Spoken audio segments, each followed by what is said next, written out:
Great. Well, thank you. Anna always gives me the easy job. I just get to welcome everybody to the Children's Cabinet meeting. There's been a lot of work that's been going on with our staffs, and so we've got a packed agenda. And since I'm welcoming everybody, I'm just going to jump right into the first item since it's assigned to me as well, and that is just I wanted to promote the conversation that's going to happen on September 27th at Hannaford Hall at the University of Southern Maine campus. The Surgeon General, Vivek Murthy, will be joining Governor Mills, Director Sarah Squirrel from the Office of Behavioral Health Services, as well as Jean Lambrou for a conversation around resiliency. And we included in the documents that were shared an article that the Surgeon General penned in the New York Times about parents are at their wits' end, we can do better. And just wanted to flag that a lot of the language in that article you can find right here in Maine with the Be There For Me campaign, which has been a public-private partnership with the DHHS, state partners, and MCWAN. We're very excited about it. I'll put the link in the chat if it's not already there. But please, if you're able to come, Anna shared the information, and I think there was a link that you could register to attend. So please join us if you're available. And thank you, Mariette, for already putting in the link. Great, thanks. And I'll resend that to everyone so that you have make sure you have the link to register for the event. So I'm going to turn it over to Megan Walter from Department of Education, as well as her colleague Sandy Flack, to talk to us about the transition of FAPE responsibility for 3- and 4-year-olds. Thank you. And I do have a couple of slides if you wouldn't mind turning on sharing while you're doing that. I'll just remind everyone that the movement of the responsibility for child find and the free and appropriate public education from our child development system, or CDS, to the SAUs will be occurring over the next 4 years. We are underway with our first cohort, or what we call cohort 1, very creatively. They are underway, and I'm going to walk through a little bit about the progress that has been made since the effective date of August 9th of that legislation. To remind folks, if I could just get a thumbs up if people are able to see the slide, great. The elements of the law involve a number of things, including making sure that that there is that we're providing that the SAUs are able to provide the direct services, but they can also provide services by working with partners or also working with CDS.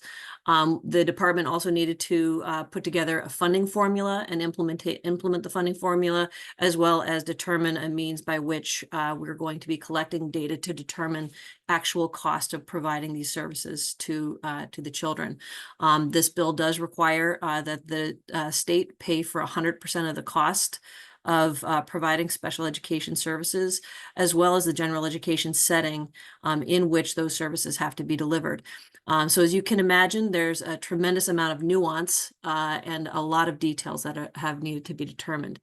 To do that, as we shared back in May, we immediately pivoted to some implementation teams that were within the Department of Education as well as across agencies. And the areas of implementation have involved policies and procedures, fiscal changes in terms of our fiscal system, data reporting, programming, technical assistance, guidance documents, and a website development. And all of those need to be in place for the SAUs that are in the first cohort. So prior to the enactment date or the effective date of August 9th, obviously with school starting, shortly thereafter, the department needed to work with those school administrative units or SAUs to determine which ones would actually be in cohort 1 once we knew that the legislation had become a reality. So we had been doing a lot of meetings with our school administrative units and our the superintendents, as well as the directors from each of those school districts, to determine the extent to which people understood what the law meant, as well as what assuming the FAPE and child fine responsibilities would mean for each of those SAUs. We implemented a self-assessment and readiness plan as required by the statute for interested SAUs, and the department reviewed those readiness plans and made designations about which of those SAUs were prepared to assume that obligation. Each of those cohorts had to identify a lead who would serve as sort of their point person. And then the department developed a standard MOU and met with each of the interested SAUs to define the services that they would be contracting with CDS for, working with CDS to do. So all of that was what was happening in the run up to the effective date and to the start of the school year. We're happy to report that we have I think a perfect size of the number of SAUs who took this on this obligation. There are 16 SAUs outlined here and broken out by the CDS regional sites. So that folks understand, there are 9 CDS regional sites around the state. And what we've needed to do is over the next 4 years, they will shift to a realignment so that they're aligned with the superintendent areas. But that's going to happen over time. With such a small group in cohort 1, they will need to still continue to act the CDS regional sites in the ways that they have traditionally. And that builds in a little bit more runway for the Department of Education to work not only with our school districts and our school administrative units, but also with CDS to make sure that they are ready for the transitions that will be happening in the state. The initial steps really since the effective date in August have involved weekly meetings with the cohort leaders. And for each of those, we're working through sort of the nuances and the details involved with scenarios for students who are not residing in your district, but are accessing a program in your district. How does that work for count? How does that work for finance? And how does that work in terms of making sure we designate who needs to be at the IEP team meeting, for instance? So there's been a tremendous amount of work that's been done to walk people in cohort 1 through a variety of scenarios for cases where students will be receiving services, and how that will be financed as well as supported. There are also monthly meetings with each of the cohort 1 leads to review the existing MOU to make sure that it is doing what we intend it to do. And the combination of those 2 meetings really help to make sure that the department has a finger on the pulse in terms of exactly what is required and any adjustments that are needed. We have said that we've sort of capitalized and have sort of owned the phrase building the plane while flying it, because we have students in classrooms. We have students who are learning every day, and we have school districts who are trying to make sure that they are meeting all of their needs and reporting to us the true cost as well as what their needs are, so that we can make sure that we're partnering with them effectively. There's also been a strong collaboration with the Maine Association for School Business Officials, and their work with us has also helped us sort of articulate needs, financial and data needs that they have. And then we've also been working on communication supports for the SAUs, many of whom will be communicating with the parents of 2- and 3-year-olds to make sure that they know that they're their partners in terms of the transition to school and to preschool. As I've covered much of what I've talked about already for the fiscal piece, another element that's underway is actually, believe it or not, identifying the school districts that could be in cohort 2, because there are a couple of different preschool or pre-K expansion projects, including a revolving renovation fund that was also included in the legislation. And those applications are due at the end of October. But in one of the priorities to be able to access the revolving renovation funds is that the school district is assuming the FAPE obligation and would be in cohort 2. So we've had to already kind of work through how are we identifying those districts interested in being cohort 2 and working them through the same readiness process that we did I said last year. It was 2 months ago. And so so a lot of this work is underway really with the finance and data teams really are kind of looking at the policies that we're putting in place to make sure that they're going to be able to work in terms of the communication between the school districts. An interesting piece that you know is important to note is just the data system, for instance, for maintaining and knowing which students have been identified and are in our preschool system. Each local district gets to maintain their own student information system, and you know we need to find a way that we're communicating everything from the counts as well as sort of the complexities of each student's IEP. So those are some examples of what we're trying to do to make sure that the department, you know, is supporting the districts in the right ways that are needed.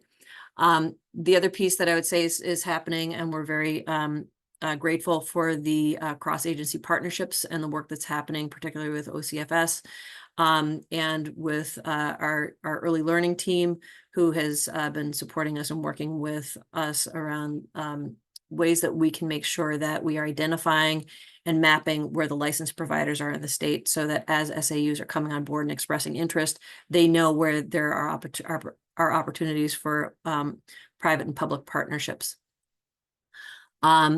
And as I mentioned before, we already have a number of SAUs expressing interest in cohort 2. We do expect that we will have significantly more than 17 SAUs coming on board for cohort 2. So every decision we make, we are making with an eye for the extent to which this is going to be manageable in the second year when we have more SAUs. So, and at the same time, we're still maintaining some of that support for CDS to make sure that they're able to still operate within their parameters while also adjusting to some of the changes. That was a lot, but there's been a lot going on. So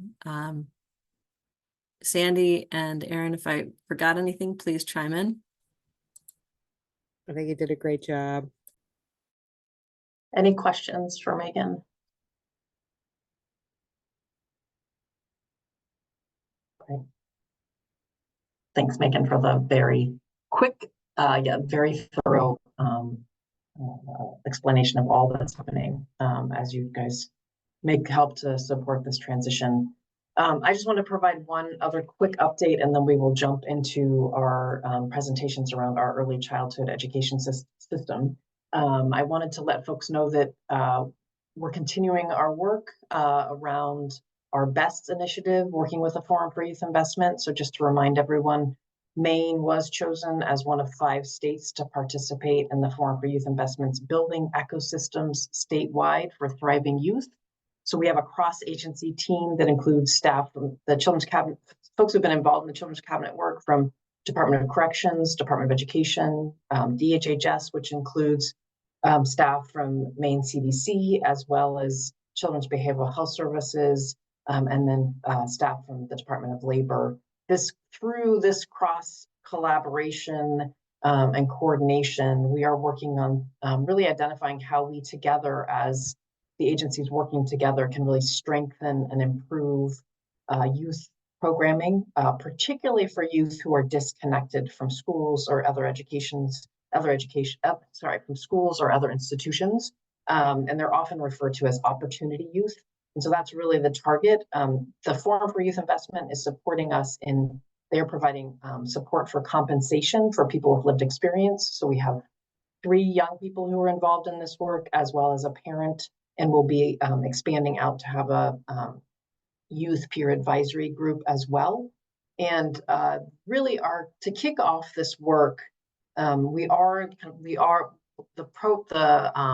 project that we submitted focused on peer and near peer mentoring, but we really want to get a lay of the land. And so the folks from the Forum for Youth Investment are helping us this fall. They will have 2 staff people coming to Maine to get a sense of the work that's happening both at the state level and then also at the community level. So they will be meeting with a number of community-based organizations in Portland and Lewiston and on the Mid-Coast, and also having conversations via Zoom with a lot of folks across the state to really do some landscaping around what's happening around youth development programming and policy. They will also be meeting with the Children's Cabinet staff when they come here next Wednesday up to Augusta. So we just want to give folks an update about that. We will keep folks abreast of that work, excited about this opportunity to really look at what's working, some of the best practices that are happening in the state and how we can build on those. So now I'm going to turn it over to the incredible team. We've been doing a lot of work in our early childhood education space, and I just want to really applaud the work of folks at Office of Child Family Services and the early learning team at DOE. The partnerships have been tremendous and really a model for, I think, other states, as well as really helping to model for communities what it can look like when we have this kind of collaboration across systems. And so that's a real focus of the work, is we are, we're working to build our strong mixed delivery system in our early childhood education space. And what I mean by mixed delivery is there are a lot of players in that space providing quality early childhood education, whether that's our Head Starts, our family childcare providers, our childcare centers, or our public pre-K, and also looking at making sure that the programming that's in our early childhood education system is also aligned with those early elementary years to smooth out transitions into kindergarten, into pre-K and kindergarten in public schools. So I'm going to have Tara Williams, the Associate Director for Early Care and Education at OCFS, will start by giving some updates about some of the childcare work. And then Leanne Larson is going to talk about the work that's happening with the early learning team. I will just say all of this work is very connected and they're being done in a very collaborative way. So Tara, take it away. May have preemptively shared a little quickly, but here we go. Thank you so much, Anna, for that wonderful introduction to our collaborative work.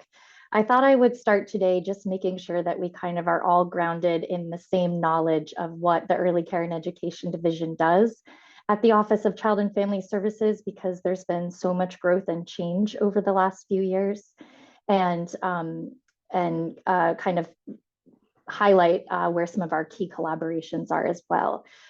So our Early Care and Education Division has several programs and services focused on supporting children and families and early childhood professionals, primarily early childhood educators who work in licensed childcare. But one thing that's interesting when we're talking about early childhood is sometimes we're talking about birth to 5, or it might be prenatal to age 5. It could be birth to age 8. That's kind of developmentally where we think about early childhood, but some of our services run birth through age 10 or elementary school, and that crosses both with our programs and services and the DOE early learning team. So when I'm explaining, I might just kind of highlight what age range I'm actually talking about in terms of who our services are for.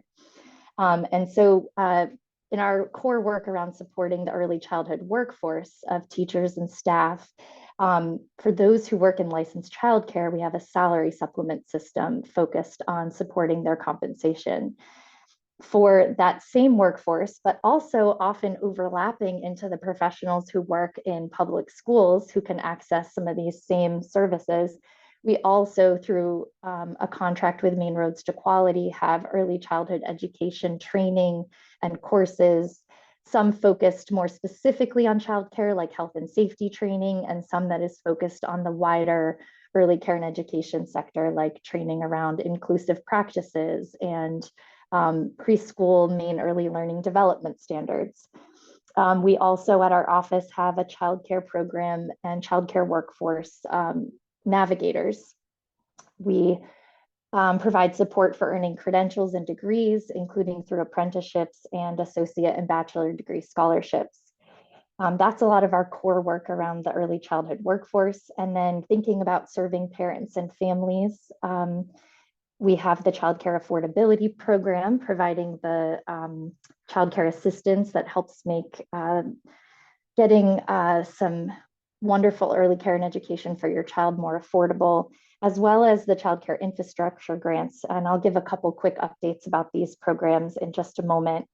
The infant and early childhood mental health consultation that we do through ACCP, that is a birth through school age, first, second grade service that has primarily rolled out with licensed childcare, but is also available to public schools.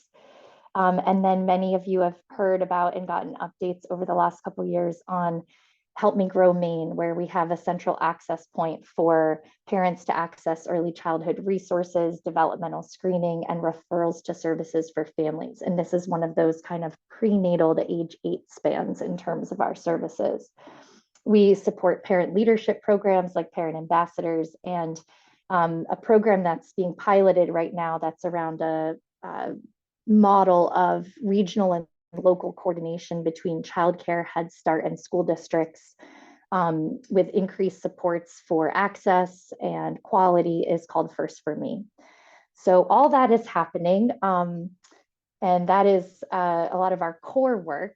We work collaboratively across our office to make sure that we're connected with folks in other divisions of OCFS for the provision of childcare background checks and childcare licensing.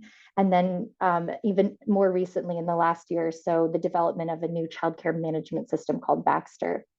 And then one of the parts that Anna highlighted that I think has really been strengthening and growing in recent years and is a wonderful part of our work is how collaboratively we work with the Department of Education and specifically the early learning team. And I won't read through everything here. A lot of it either you heard mentioned in Megan Welter's presentation or Leanne will touch on in her presentation, but really just thinking about how we connect our programs, all the ones that Anna mentioned, from Head Starts to family childcare to our school districts and the work happening in both our departments.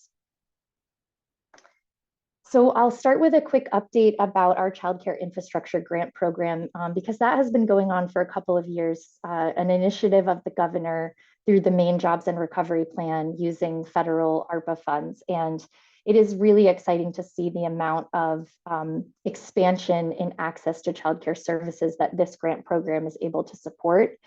It's a $15 million investment. So you'll note from this chart that we're winding down with most of the awards having gone out and some more to still be awarded in these kind of final months and wrap up time of the program.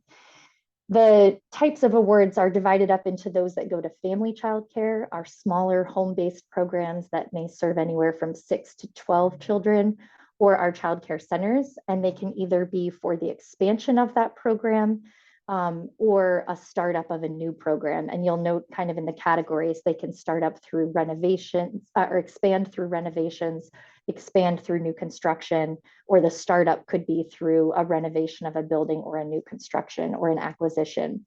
And so it's exciting. I mean, I think one thing I love to point out here is one of the things we've seen across the country, and Maine is not an exception, is that there is an overall loss of family childcare programs in the United States over the last decade or even longer.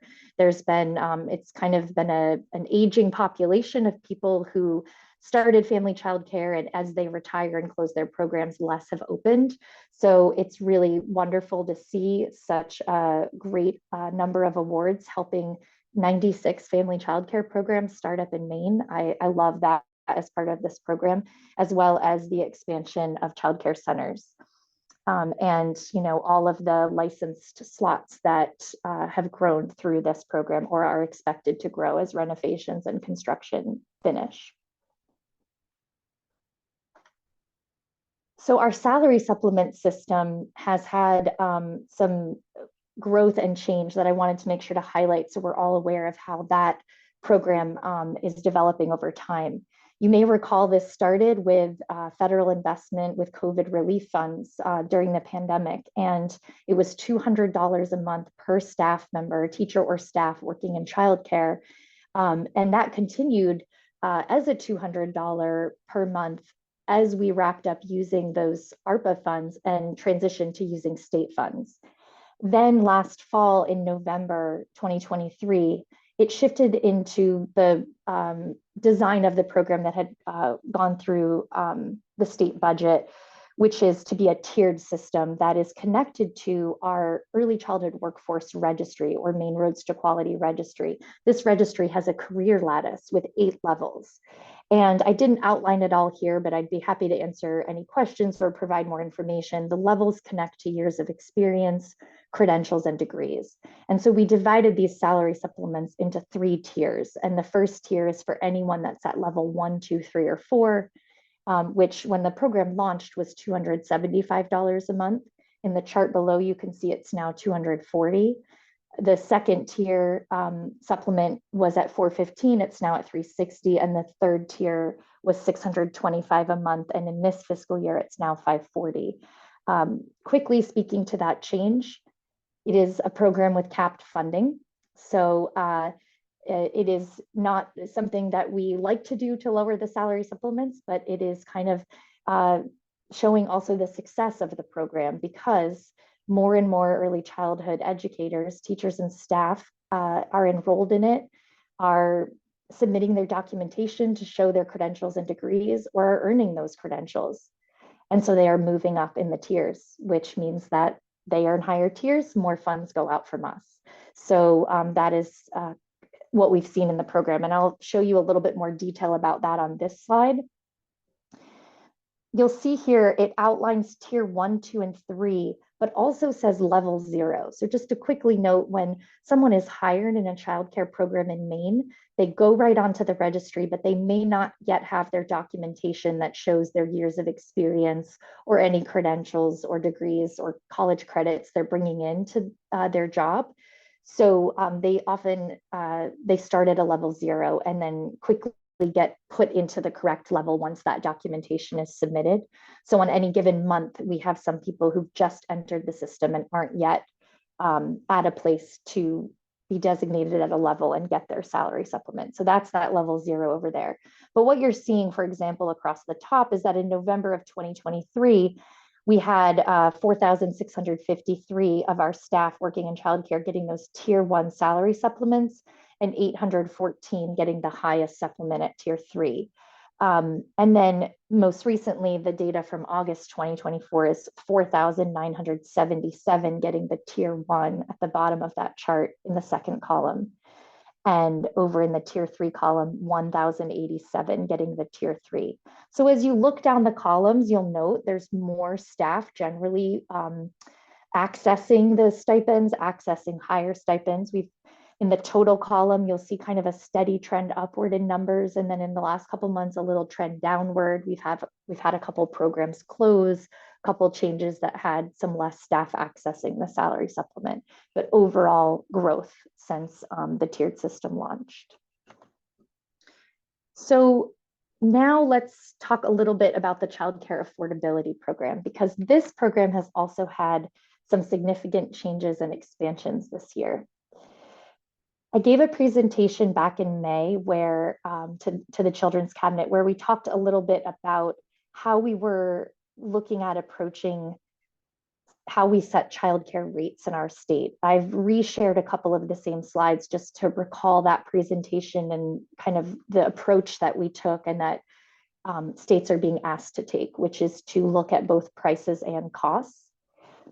States traditionally have done a market rate survey every 3 years. We're asking how much are childcare providers charging in the private pay market. We're doing a survey of programs across the state, age groups, types of program, geographic differences to figure out the market rates in the private market.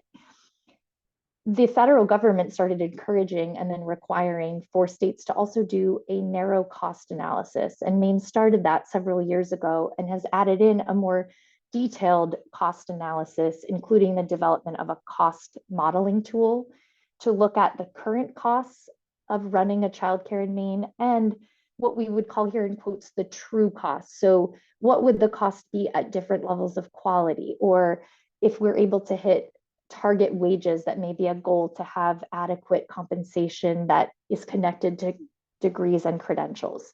For example, if I have a bachelor's degree and I've worked for 10 years in this field, can I earn a comparable wage in a 4-year-old classroom, in a child care center, a YMCA, or a public pre-K in a school district, kind of analyzing how that works in Maine. And that's where we're looking at what would those North Star costs be if we could reach that. The other thing we talked about in May is that in our initial analysis, we noted that while our subsidy reimbursement rates in Maine varied widely across the state, our cost analysis was showing that we had a pretty slim margin in terms of the difference of costs. So childcare centers across the state were showing only about a 5% difference in what it costs them to run their program. And family childcare is only about a 10% difference. And so we really approached our rate setting strategy differently this year. One of the things I don't think we showed you in May, but is another great visual to see this, is that if we had set our 2024 rates the same way that we did in 2021, so 2021 is the red bars, 2024 is kind of that purplish blue, we would have been far from setting rates at the cost of care in some counties. That's those dark blue dashed lines, that's the cost of care, and above the cost of care in other counties. So we knew we needed to approach it differently with this cost analysis that we were doing to find a way to get as many counties as possible closer to us reimbursing at the cost of care and not reimburse at what we're finding is above the average cost of care. And so that's why we chose to go from having about 8 to 10 different rate regions in the state down to 2. So we made this announcement this summer. We started these 2 rate regions, and I've got a couple of graphs to show you how this changes what the rates now look like. So this is a chart showing the rates for full-time infants in childcare centers, the difference between what our reimbursement rates looked like in 2021 in the red and the new rates in blue for 2024. So I think this chart and the next one is starting to kind of give that visual that if you look closely at those red to blue bars, the counties with the lowest rates had larger increases. That really is helping to bring them closer to us reimbursing at the cost of care. Same thing if we look at preschool, full-time preschool classrooms and childcare centers.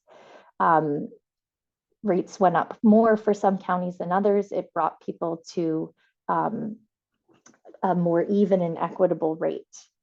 We can also look at this with infants in family childcare, full-time infant care and family childcare programs. We have less variation across counties and really responding to the data that I showed you a few slides back, that we noted our cost of care is not significantly different across the state in terms of what it costs a director, administrator, or owner to run their childcare program.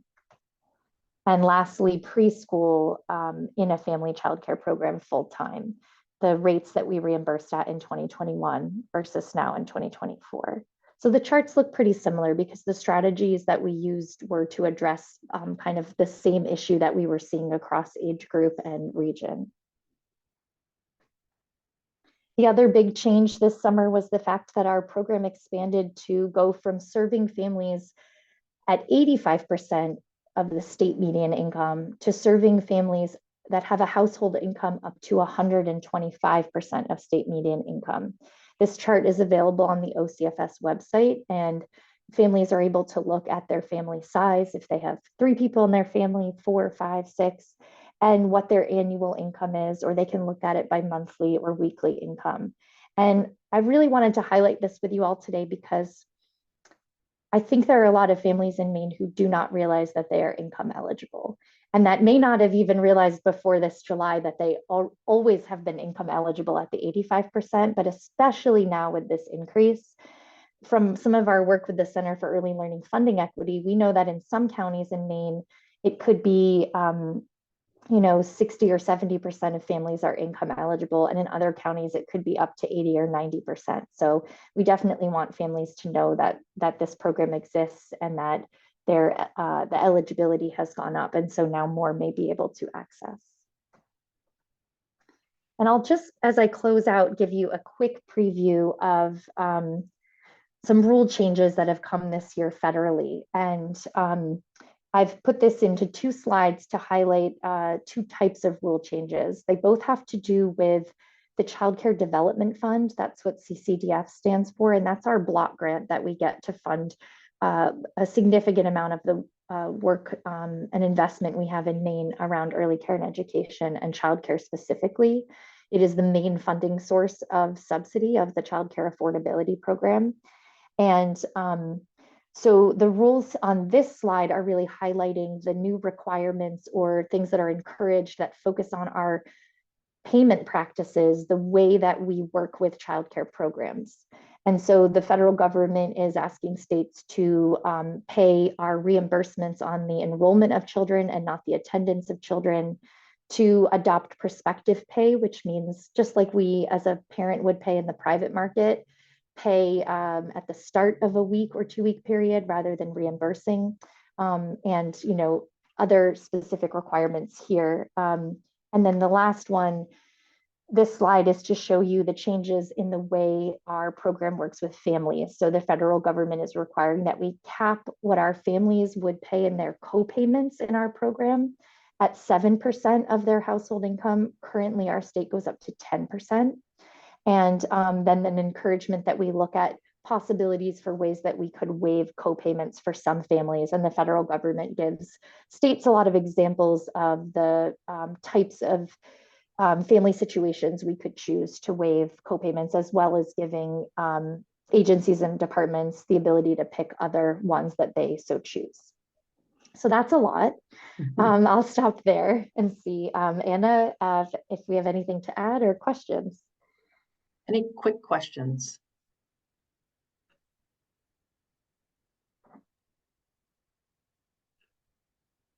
Seeing no questions, I'm going to turn it over to Leanne. Thanks, Anna. Let me just grab the slides. Okay, everybody see that all right? I'm not going to try to go into slide share because it's not syncing right currently on my computer, so I won't take the time to play with that. But good morning, everybody. I'm going to kind of pick up where Tara left off and share some of the initiatives that the Early Learning Team and the Department of Education has been working on most recently, and try to point out at places where there's some strong coordination happening across our two agencies. So first off, I want to give a little bit of an update on how we're doing with public pre-K in the state of Maine. This is a big area that we've been working on now for a while, with the goal of getting closer and closer to universal access for eligible 4-year-olds in our state. Last year, we served over 6,000 4-year-olds in the state of Maine, which, when we use kindergarten enrollment as the proxy, is almost 55% of eligible 4-year-olds, which is very exciting. This is probably the biggest number that we have served to date. You can see on the bottom of this slide a little bit of breakdown around the demographics. We are definitely serving a good-sized population of our economically disadvantaged families in the state, which we're really pleased with, and a number of students who are eligible for special education services, which is also really important to us. We have been stressing the need for more inclusive public pre-K classrooms, and really work hard with school systems to try to make sure that their programs are mirroring the demographics of their K-12 systems within their catchment areas. This just gives you a quick glimpse at the progress that we've been making since 2014 in increasing enrollment. So I'll leave you to study that at another point in time if you're interested. But a few other things that I'd like to point out about the growth that we're making. We are now seeing that 85% of Maine school systems offer public pre-K. That doesn't mean that they all offer universally to all eligible 4-year-olds in their catchment area, but 51% of them do. And that's exciting and something that we're really trying to encourage accomplishment of. 42% of the school systems in the state, their programs are operating full day, full week, which means that students are being served for at least 25 hours or more per week in those programs. And that's something else that we have been trying to encourage. Just knowing that full day programming is usually more helpful in terms of the transitions that children have to make throughout the day and a better fit for families. And then another goal of ours has been to really maximize the use of our mixed delivery system and the provision of public pre-K. And about 25% or quarter of the programs in the state are working in partnership, either with a Head Start program or a licensed childcare. In the coming school year, we are projecting the 7 more SAUs start programs who have not had them previously, and 6 of our SAUs are planning to make expansions. So we'll be adding a number of additional classrooms, and several of these will be in partnership with licensed childcare programs. Over the past few years, we've had several different expansion efforts that have been particularly useful for lifting up SAUs to be able to start programs or expand them, particularly because of the investment in some of the startup costs that are required when beginning programs or trying to expand them in communities. I'm going to talk about each one of these, the MJRP funding, the American Rescue Plan funding, and the Preschool Development Grant, just briefly to give you a little bit of an idea of the impact that each of these has had. With respect to MJRP, there have been awards made to 29 SAUs. I will also point out that one of the awards is a consortium of actually 4 SAUs. So if you were to add those to the count, it would really be serving 33 SAUs in the state, but the actual contracts go to 29 different SAUs.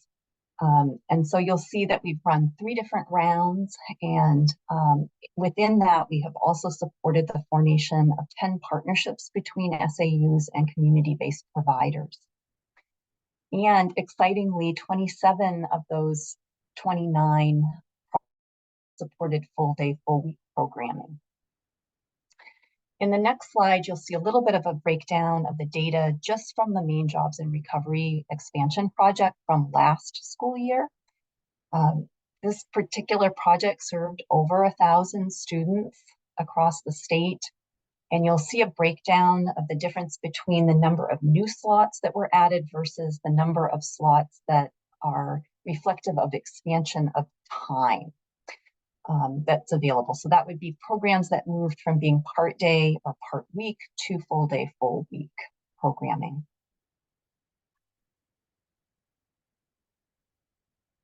This past summer, the department was able to offer to school systems who were starting or expanding programs in the coming school year the opportunity to apply for up to $50,000 of funding through the American Rescue Plan funds.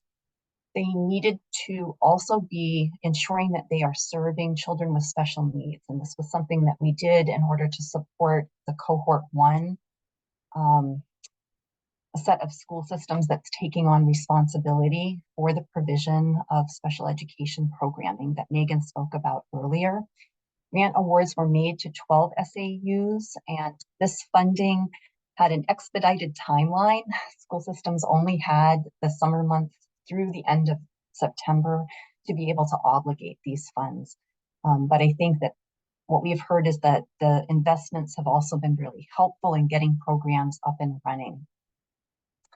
And then finally, through our Preschool Development Renewal Grant, we've had the opportunity to continue to work on expanding public pre-K. And in particular, our funding in this grant is helping to support those partnerships that I spoke about earlier.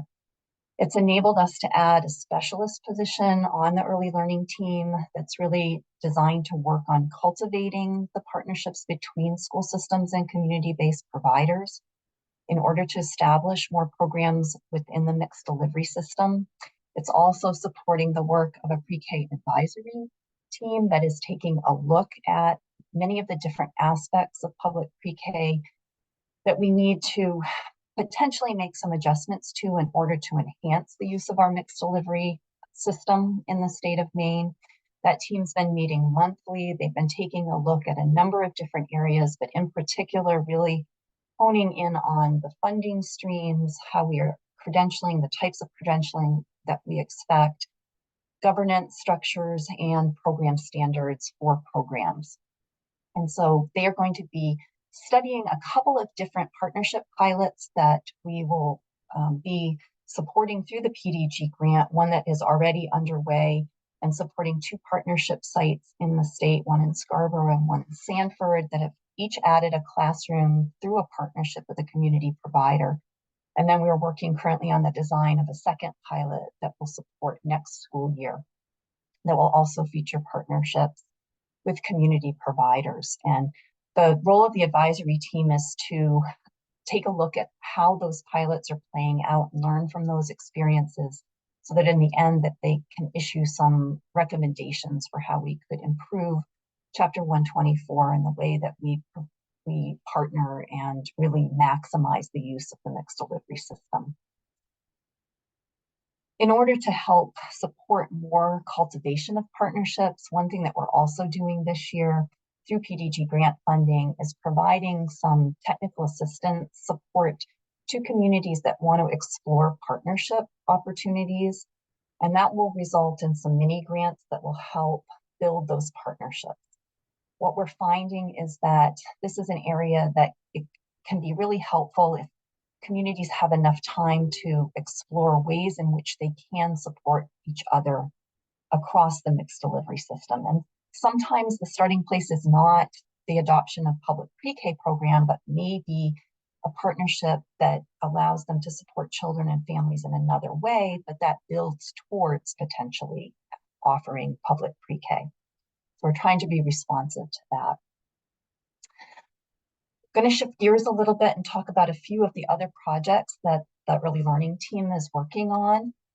One of which is the First 10 Community Schools initiative. This is also a preschool development grant funded project.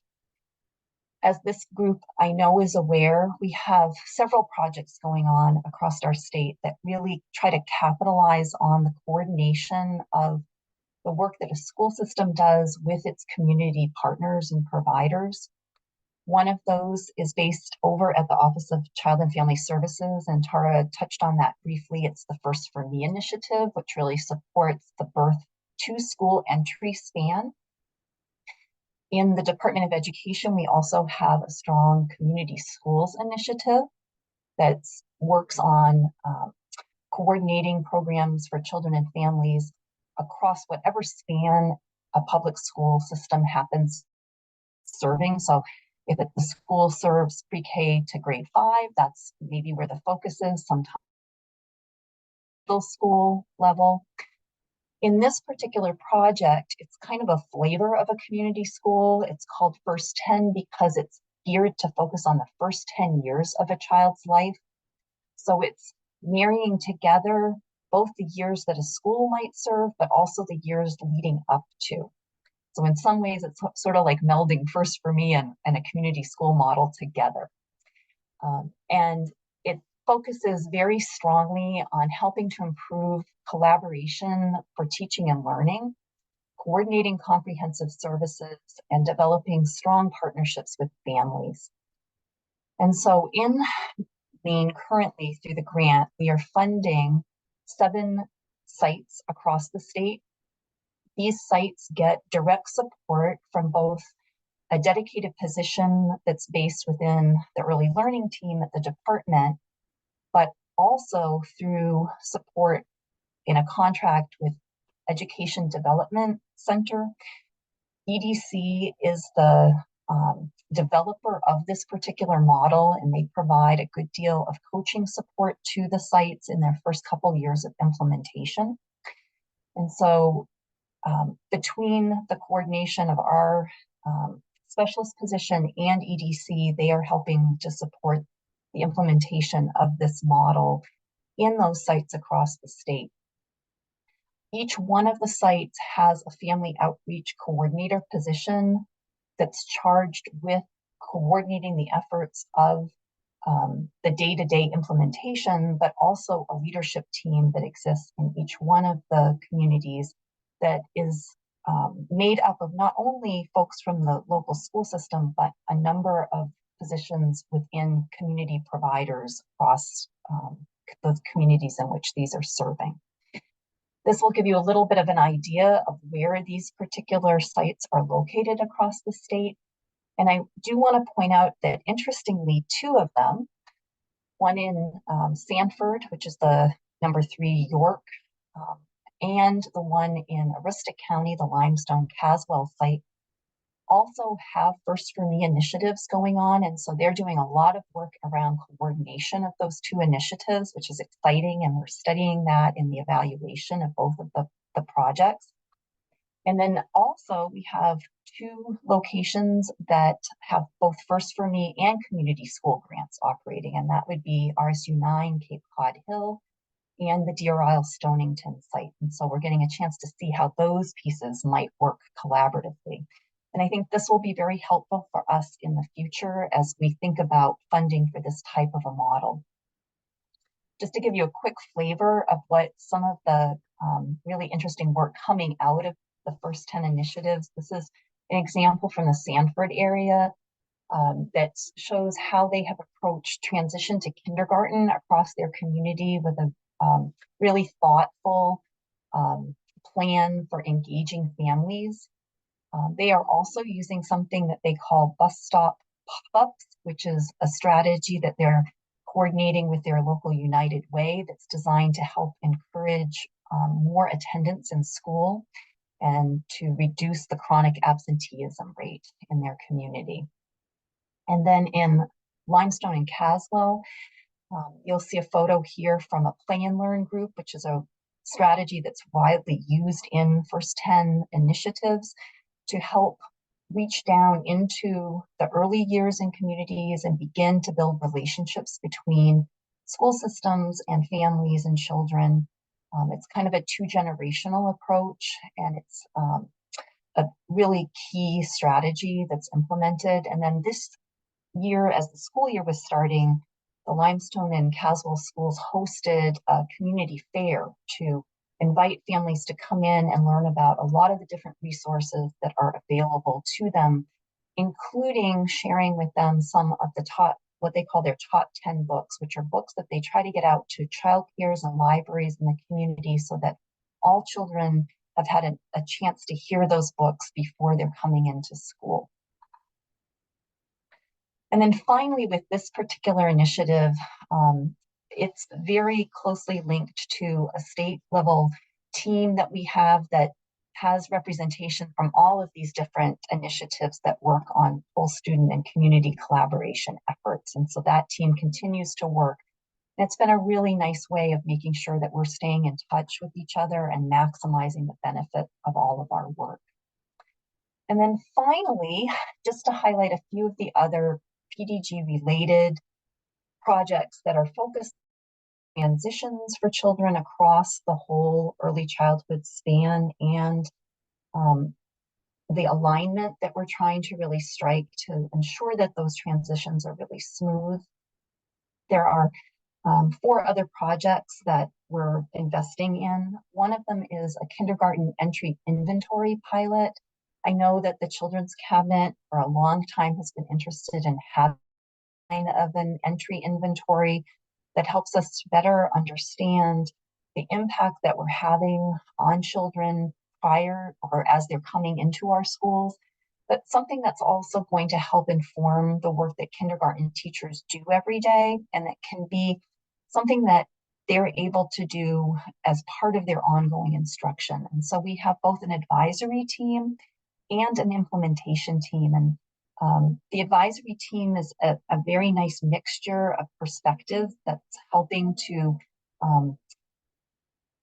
actually advise us on what these tools could look like, what the pilot will look like in the coming couple of school years.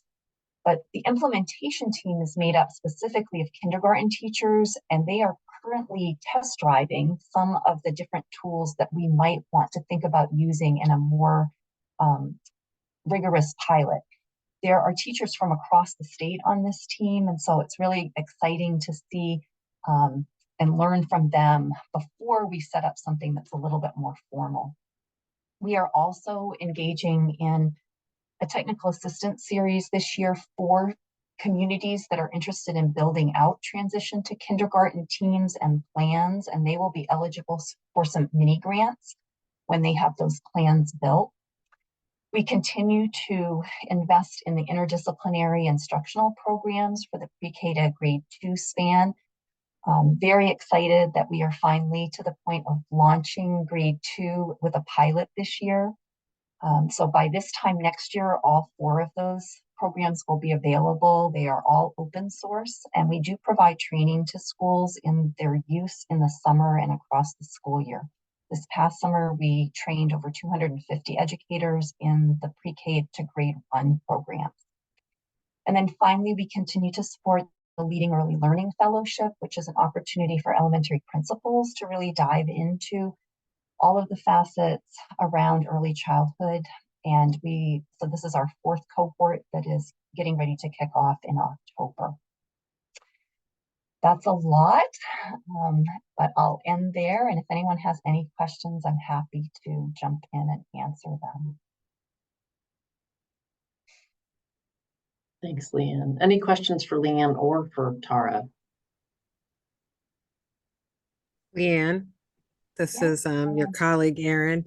Could you send me that slideshow? Because I want to use it. I'm thinking about the report that we're getting together about all of this work. And I'm like, this is helpful data. Thank you. Oh, well, yes, I think Anna will send it out to everyone. Yes, I'll make sure everyone gets a copy of all the slides. There was a lot of information in both Tara's slides and Leanne's and Megan's, so we'll make sure everyone gets all of them. And all very obviously intertwined and related, and a lot of great work happening in the early childhood space.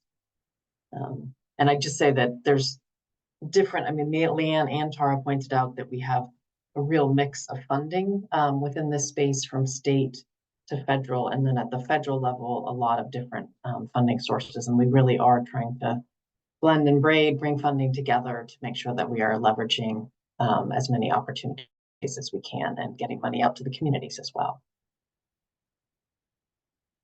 Great. Well, that was a lot of information. Again, I'll make sure everyone gets a copy of the presentations. If folks have any questions that as you're thinking about these presentations, don't hesitate to reach out to me I can get you more information or answer any questions. I will be using this opportunity to also send out another Children's Cabinet newsletter that will have a lot of the information that Tara and Leanne have shared as well, so that we can get this really important information out to a broader audience, and they can know the good work that's happening or in the early childhood education space as well. So we will meet again in 2 months. And if folks have thoughts about what they'd like to hear at our next meeting, please reach out to me or Commissioner Gagné-Holmes, and we can make sure we put stuff on the agenda. Anything to wrap up from others? Just a big thank you to all the Children's Cabinet staff who have been doing this work, and your collaboration across departments is really impressive, and we're grateful to you all. Thanks, everyone. Good to see you all. Bye. Thank you.